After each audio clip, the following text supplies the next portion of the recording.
အားလုံးပဲမင်္ဂလာပါခင်ဗျာဒီနေ့မှာတော့ကမ္ဘောဒီးယားနိုင်ငံကဒါဒီရင်းရတဲ့ရှေ့ဆိုင်ကန်ကိုဒါတရုတ်နိုင်ငံနဲ့ဒါတစ်တိုးရှယ်ပြီးတော့ဆောက်လုပ်ခဲ့မှုအပိုင်းဒီပိုင်းကိုဆက်ဆက်ပြီးတော့ညှောက်ဆွေးပြီးတော့ကမ္ဘောဒီးယားနိုင်ငံအနေနဲ့ပေါ့ချိုင်းပင်လယ်ကွေ့မှာရှိတဲ့ဒါရှီယာနိုဗေးစိတ်ကန်လာဒါသူတို့ရဲ့ဒီရှိတဲ့ဒါရင်းရတဲ့ရှေ့ဆိုင်ကန်ဒီရတဲ့ရှေ့ဆိုင်ကန်ကိုဒါဒီတရုတ်ရဲ့ဝင်ကြီးထောက်ပံ့နေတာကြဲပြန့်ပြန့်အတစ်တိုးရှယ်ပြီးတော့ဒါဆောက်လုပ်ခဲ့ဒီပြည်ပြင်ဆောက်လုပ်မှုပိုင်းနေပြီးတဲ့နောက်ဒါဒီတနေ့ရောက်ဒီဘယ်လ9ရက်နေ့ကပဲဒါကမ္ဘောဒီးယားနိုင်ငံကိုကြည့်တော့ဒါဟော်မာနက်နဲ့ပြီးရင်ဒီတစ်ဖက်ကဒါတရုတ်ရဲ့စစ်မြင့်ရာရှိဒါပူပေါင်းပြီးတော့တရားဝင်ဖွင့်လိုက်ခဲ့ဒီရေတပ်စခန်းကြီးဒါဖွင့်လှစ်မှုပြီးဒါကျန်းသစ္စာကျိန်ဆိုပွဲအပြီးမှာပဲဒါဒီတရုတ်နဲ့ကမ္ဘောဒီးယားဒါနှစ်နိုင်ငံက Golden Dragon 2025ဒါရေတပ်စေးလေ့ကျင့်မှုဒါကိုပူပေါင်းလှုပ်ဆောင်ခဲ့ဒီရှေ့ကိုကြည့်မယ်ဆိုရင်ဒီတရုတ်နဲ့ကမ္ဘောဒီးယားနှစ်နိုင်ငံကဒါမဟာမိတ်စေးကိုဒါဒီဆက်ဆံရေးမှာဆိုရင်ဒါကောင်းမွန်ချက်တွေကိုမြင်တွေ့ခဲ့ရဒီရေတပ်စခန်းကြီးကိုဒါဒီတရုတ်နိုင်ငံတွေနဲ့ထောက်ပံ့ဖို့ဒီထောက်ပံ့မှုကိုပြန်ကြည့်ရမယ်ဒါဒီ2022ခုနှစ်ကလေးကဒါတရုတ်အစိုးရဒါသူ့ရဲ့ဒီမဟာဗျူဟာအတွက်ဒါဒီကမ္ဘောဒီးယားနိုင်ငံဒီထိုင်းပြည်နယ်ကိုဒါရှီယာနိုဗေးစိတ်ကမ်းမြို့နဲ့ဒါကီလိုမီတာ30ကကွာမှာရှိတဲ့ဒါရင်းရတဲ့စိတ်ကမ်းကြီးကိုဒါတစ်ထပ်မံတိုးရှယ်ဆောက်လုပ်မှုအပိုင်းဒီပိုင်းတွေမှာဒါသူ့အနေနဲ့ဒါထောက်ပံ့မှုရန်ပုံငွေကိုဒါအလုံးစုံထောက်ပံ့ပေးခဲ့တာဒါသူ့အနေနဲ့ဒီရေတပ်စိတ်ကမ်းကြီးမှာဒါဘယ်ပိုင်းတွေကိုအဓိကထားလှုပ်ဆောင်ပေးခဲ့တယ်ဒါဒီကီလိုမီတာ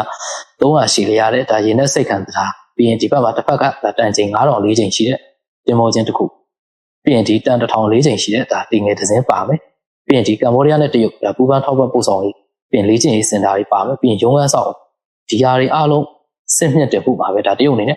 ရန်ပုံငွေအလုံးစုံထောက်ပံ့ပေးခဲ့တာဒီရေတပ်ရှေ့ဆိုင်စကန်ကြီးမှာဒါတားမြစ်ချက်တွေပါတားမြစ်ချက်တွေကဘာလဲဆိုဒီကမ္ဘောဒီးယားနိုင်ငံအနေနဲ့ပေါ့ဒါနိုင်ငံခြားစစ်သင်္ဘောတွေကိုဒါကန့်သက်တယ်အဓိကပြောရမယ်ဆိုရင်ဒါဂျပန်နဲ့အမေရိကန်စစ်သင်္ဘောတွေဝင်ရောက်မှုကိုဒါပိတ်ပင်ထားတယ်။ပြီးရင်ဒီတစ်ဖက်မှာဆိုရင်ဒါတန်ချိန်2000ထက်ပိုတဲ့စစ်သင်္ဘောတွေဒါမှမဟုတ်ဂျိုးသင်္ဘောတွေပေါ့ဒီသင်္ဘောတွေစိုက်ကပ်မှုတွေကိုလည်းဒါတားမြစ်ထားတယ်။ဒါကမ္ဘောဒီးယားနိုင်ငံအနေနဲ့ကမ္ဘောဒီးယားကအခုဒီလက်ရှိပေါ့ဒါတရုတ်နိုင်ငံရန်ပုံငွေနဲ့ဒါသူအနေနဲ့ဒါဒီရှေ့ဆိုင်စခန်းကိုဒါတိုးမြင့်လှုပ်ဆောင်တဲ့အပိုင်းဒီအပိုင်းမှာဆိုရင်ဒါကမ္ဘောဒီးယားလက်ရှိသွားနေတဲ့ဒါနိုင်ငံခြားရေးမူဝါဒကဒါဂျားနေနိုင်ငံခြားရေးမူဝါဒဖြစ်တဲ့အတွက်ဒါဒီတစ်ဖက်ကပေါ့ဒါဒီတရုတ်ရဲ့ထောက်ပံ့တွေကသူ့အတွက်ဒါ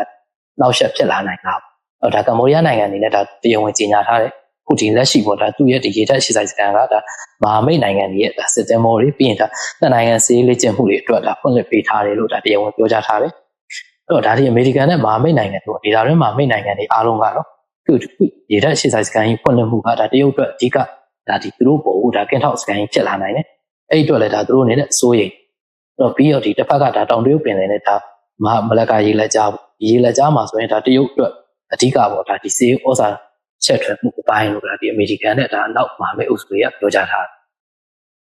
တယ်ဒါကမ္ဘောဒီးယားနိုင်ငံရဲ့ခုဒီလက်ရှိကဒါမြန်မာနိုင်ငံလိုပဲဒါသူသွားနေတဲ့ဒါနိုင်ငံခြားရေးမူဝါဒကလွတ်လပ်ပြီးတော့ဒါဗတ်မလိုက်တဲ့နိုင်ငံခြားရေးမူဝါဒဒီနိုင်ငံခြားရေးမူဝါဒပေါ်မှာသွားနေရဖြစ်တဲ့အတွက်ဒါသူ့အနေနဲ့နိုင်ငံအတွင်းမှာဆိုရင်ဒါဒီနိုင်ငံခြားတပ်ဖွဲ့ကိုမှဒါအခြေချဝင်မပေးထားဘူ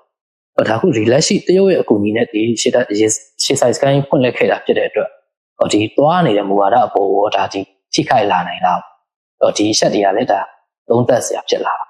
ာကမ္ဘောဒီးယားဒီရှေ့တောင်အာရှမှာဆိုရင်ဒါဒီတရုတ်နဲ့လည်းဒါအခုလက်ရှိမဟာမိတ်နိုင်ငံအနေနဲ့ဒါအခိုင်အမာဆုံးဖြစ်တည်နေပြီးရင်ဒါဒီအာဆီယံပေါ့ဒီဒေသတွင်းပါဝင်နိုင်ငံရဲ့အခင်းကျင်းမှာဆိုရင်လည်းတရုတ်ဘက်ကိုဒါအခုလက်ရှိနေထားရတာဒင်းရိုင်လာကြောင်းတွေ့ရ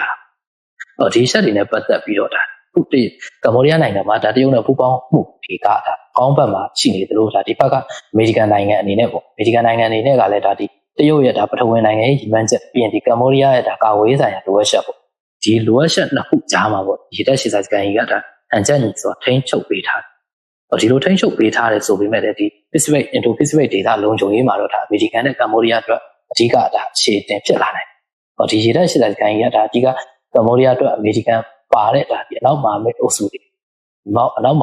တွေအတွက်အဓိက main ကနဲ့ဒါသူတို့အပေါ်ဒါဖိအားပေးလှုံ့ဆော်လာတယ်ဒါဒီတရုတ်ကလည်းတစ်ဖက်ကဒီထိုင်ဝမ်ပြည်ပခါမှာဆိုရင်ဒါအမေရိကန်နဲ့ဒါဒီပြိုင်ဆိုင်ဖြစ်နေရတဲ့အချိန်မှာဒီရေတပ်ဆိုင်စကန်ကြီးကဒါအမေရိကန်ရဲ့ထောက်ပံ့ရေးလမ်းကြောင်းတွေပြီးရင်ဒါအမေရိကန်ရဲ့လှုံ့ဆော်မှုဒီအပိုင်းတွေအားလုံးအပေါ်မှာဒါအနှောက်အယှက်ချင်းချောက်မှုတွေနေနဲ့ဒါတက်ရောက်လာတယ်လို့တော့မြင်မိတယ်ဒါအနည်းဆုံးအနေနဲ့ပြောရရင်ဒီခုဒီကမ္ဘောဒီးယားနိုင်ငံအနေနဲ့ပေါ့ဒါသူ့ရဲ့ဒါနိုင်ငံခြားရေးမူဝါဒကိုဒါတွေ့ဖယ်ပြီးတော့ဒါတရုတ်နဲ့ပူးပေါင်းဆောင်ရွက်မှုတွေကိုဒါဒီလှုံ့ဆော်လာတာဖြစ်တဲ့အတွက်ဒါဒီခုလက်ရှိ Indo-Pacific အရေးမှာရောပြီးရင်ဒါဒီဒေတာတွင်အာရှဒီပါဝါနိုင်ငံရဲ့အခင်းကျင်းမှာရောပြီးရင်ဒီတစ်ဖက်က ဒါဒီအမေရိကန်နဲ့ဒါဒီတောင်တရုတ်ပင်လယ်ပေါ့ပြင်ထိုင်ဝမ်ပင်လယ်ကွေ့ဒီဖက်ဖက်အားလုံးမှာဒါအမေရိကန်နဲ့ဒါထိတ်တက်ရင်ဆိုင်လာနိုင်တယ်လို့ဒါကျွန်တော်လည်းမြင်အားလုံးကျေးဇူး